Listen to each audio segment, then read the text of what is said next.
In today's tutorial, I will show you how to add and sum two numbers, then multiply in one formula in Excel. Have you ever tried to sum two numbers and then multiply by a specified percentage in one formula in Excel? If you have no idea for getting through it, the method in this tutorial will do you a favor. We want to sum the numbers in cell A2 and B2 and then multiply the result by 30%. Please do as follows to quickly get it done. Select a blank cell. In our case, we select cell C2 and enter the following formula. Use the sum function. It adds all the numbers in a range of cells. Press tab and select your data range.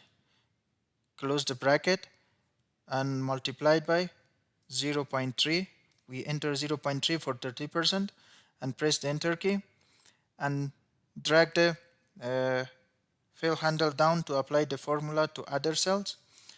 And we can also use another formula by selecting each cell separately without using the sum function. Select the cell A2 plus cell B2, close the bracket, multiplied by 0.3 for 30%, press enter and drag the autofill handle down to the cells that you want to apply this formula. Thanks for watching and please subscribe for more videos.